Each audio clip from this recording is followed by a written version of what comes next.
My brothers and sisters, the theme that we have, where the Eucharist is a remedy for our bodies and souls. I'm sure Christ has been nourishment both for body and soul for so many people down the years.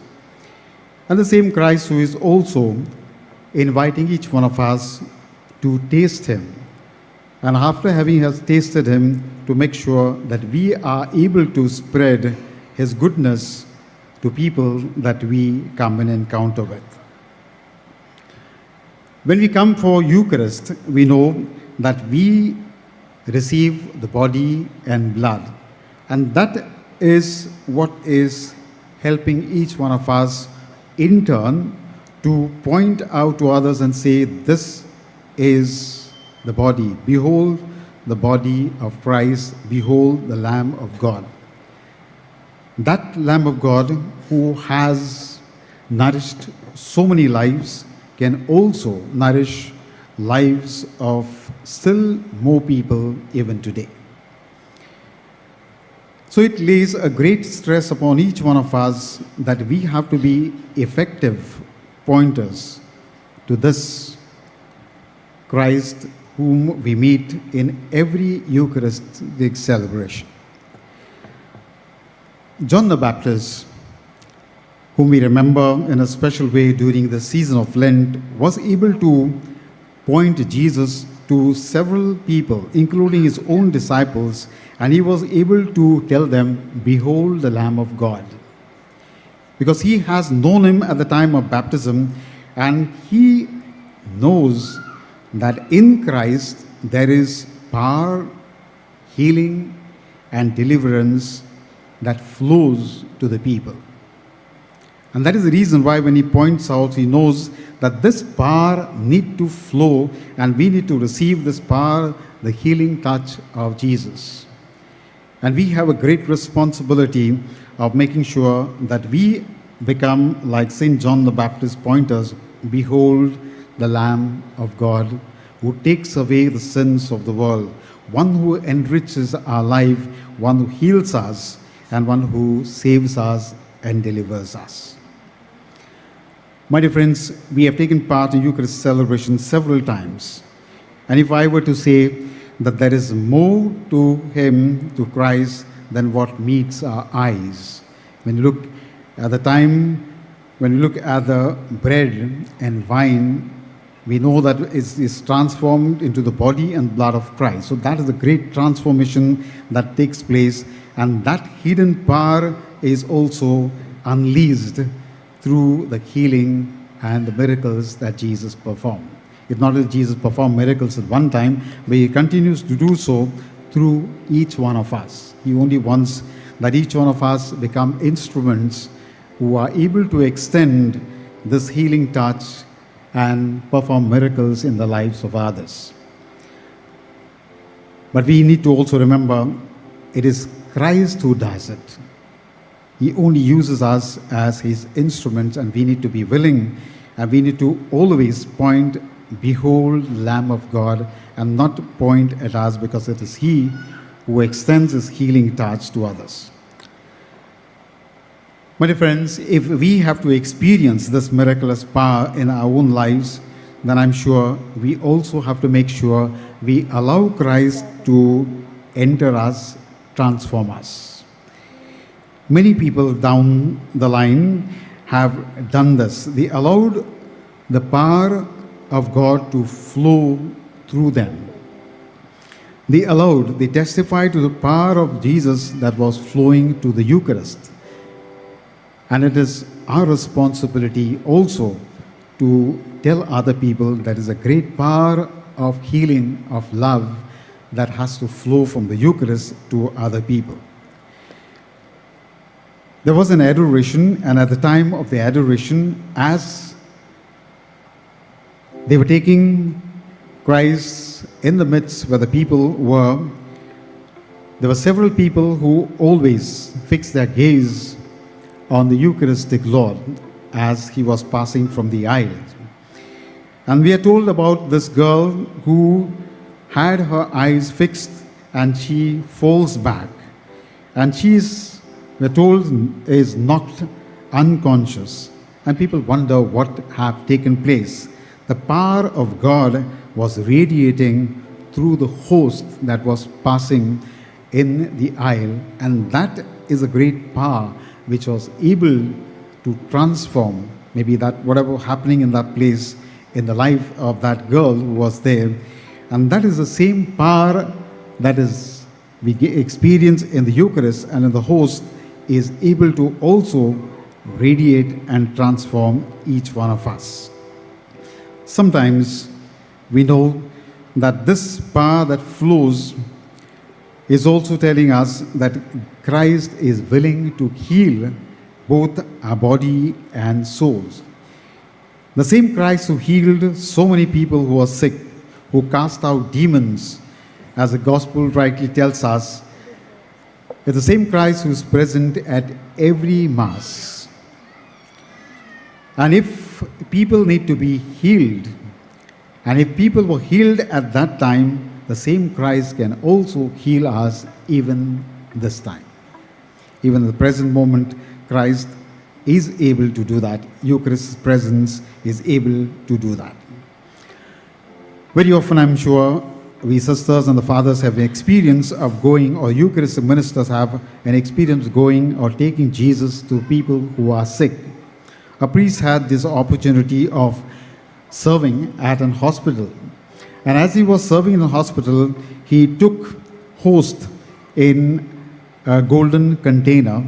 And these hosts that were there in the golden container, he took them and was giving communion from that golden container to those who are Catholics. And those who are not Catholics, he was ready to pray for them and with them, talk with them about God, about the Lord. And as he was doing this, he comes across to a non-Catholic lady who was suffering from a terrible pain. And he goes to that lady and he says, "Do you want me to pray for you?" And the woman agrees. And he begins to pray. But as he is praying, he knows that the healer is with him. When he is praying, it is that healer who is in the golden container that he is going to reach out and heal that lady who was not keeping well. My dear friends, so often, I'm sure we had that opportunity when a priest has come, if there was somebody who was not well in our own families, and priests had brought Christ to our own homes, those who were sick, and we know that the healer, that the Christ has come to enter into the life of that person who is sick. At the same time, his presence, those who are around, also tells them that in the presence of the healer, he is going to transform me and he is going to also help me to become a loving person, a kind person. If that is what happens in every Eucharist, I'm sure it can also happen in our own lives. We know that we have taken Christ, and during communion we take Christ and we do not keep him in the golden container, we keep him in our hearts. If that Christ could do so much being in that golden container, and then when we give it to somebody who is sick, our presence when we walk into and meet people, Christ who is in us can also make sure there is love and there's power that is flowing through us, using us as instrument. We are not the Christ, but Christ wants to reach out to other people. All that he wants is our willingness to help him to reach to other people. Not that he cannot do it, but he wants to reach many more people. And if he has to reach many more people, then you and I have to play a very important role, making him, first of all, who has come into our own lives, who has healed us, and who continues to heal us, is also able to extend his healing touch in the lives of others. And I'm sure each one of us is able to say, we believe that Jesus can heal us. Saint Francis Xavier believed not that he was healing people, but that Christ who was there along with him was healing people.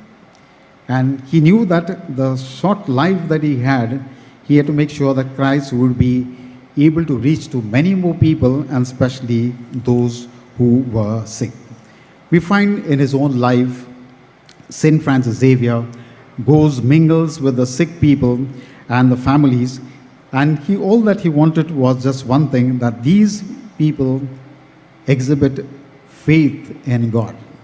And in his words, he was able to say this: God has shown great mercy to them, healing them in body and soul.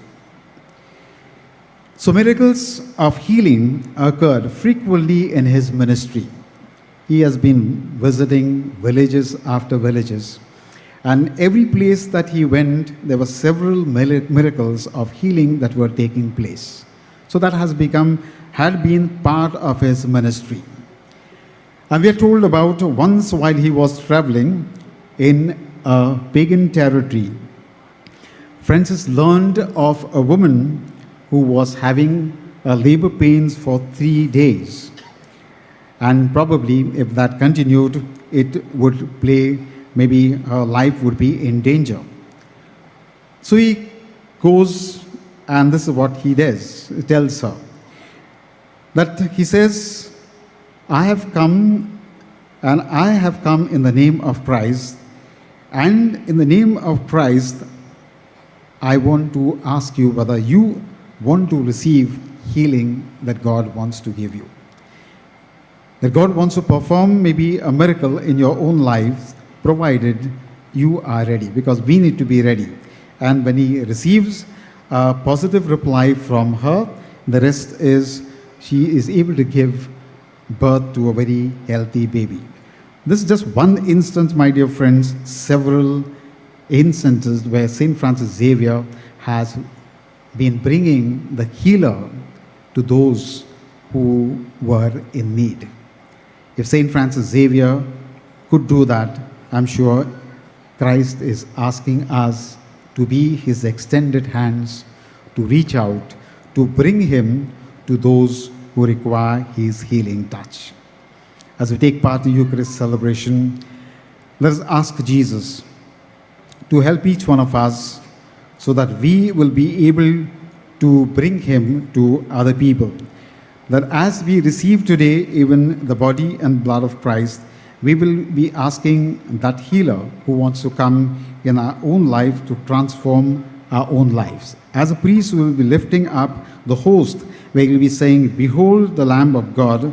Let us all bring before this Jesus all the pain, all the trouble that we go through, knowing that in this healer we have someone who will be able to help us.